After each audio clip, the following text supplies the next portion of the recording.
При вакви околности се работи исклучиво само за етичкиот аспект. Прекршување на законот нема заради тоа што како што е законот за антикорупција и судирни интереси и по сите други закони, конкретниот што го цитиравте, членот 5 за претениците. Јасно е прецизирано кога има законско прекршување или законски судирни интереси.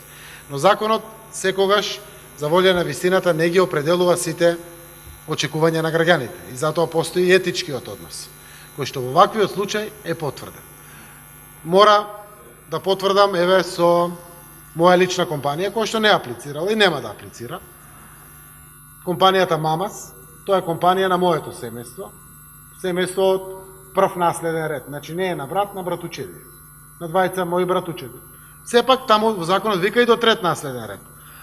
Компанијата Мамас сака да аплицира за фондот за иновации и технолошки развој за поддршка на програмата од владата. Сака да аплицира, заради тоа што останатите производители вкупно 12 во државата за производство на ајвар ќе аплицират и ќе добијат. И кога ќе добиваат сериозни пари. Државата има определено 70 милиони евра по сите основи поддршка на компаниите, странски и домашни. И еднаш тоа ако се случи, окей. Ако се случи на полугодие, континуирано, веројатно, компанијата Мамас нема да може да се бори со другите компании. И тогаш сме исправени пред одлуката. Заев повлечи се, тргни ги уделите. Не, логично и тоа е легитимно. И тука е етичкиот аспект. И затоа така отворено зборува. И треба граѓаните да ги знаат сите аспекти. Не бегаме од тоа.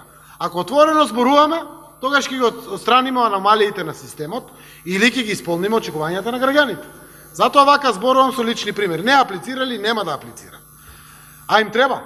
Инвестицијата е 1.500.000, може до 30% да добијат грант од државата.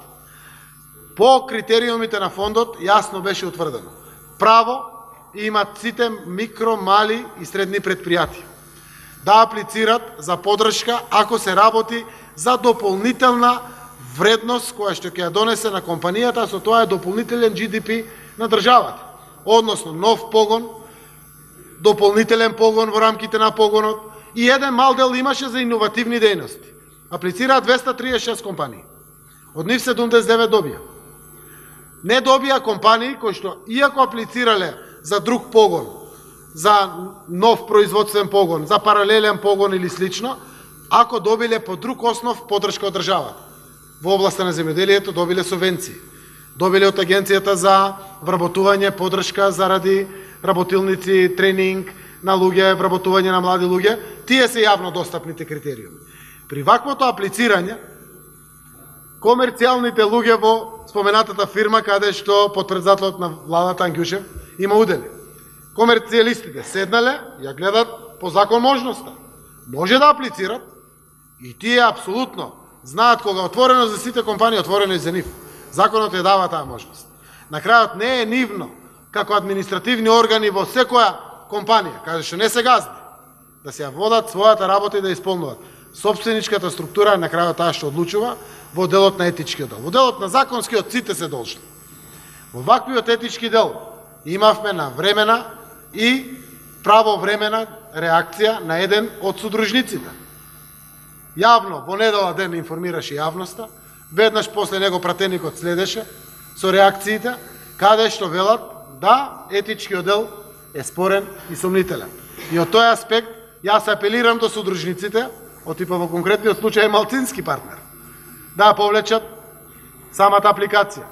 Ако треба некој да разрешам, веднаш ќе кажам да го разрешам. Не чекав ни процеси судски ни ништо, како председател го разрешив од председател на општинска организација до сегашниот председател на општинска организација, актуелен градоначалник на Ново село. И тоа можам да го правам, но не можам да го разрешам од градоначалник.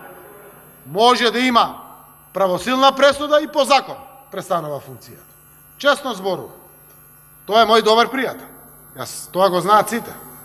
И апсолутно знаат дека премиерската функција е поприлично мокна.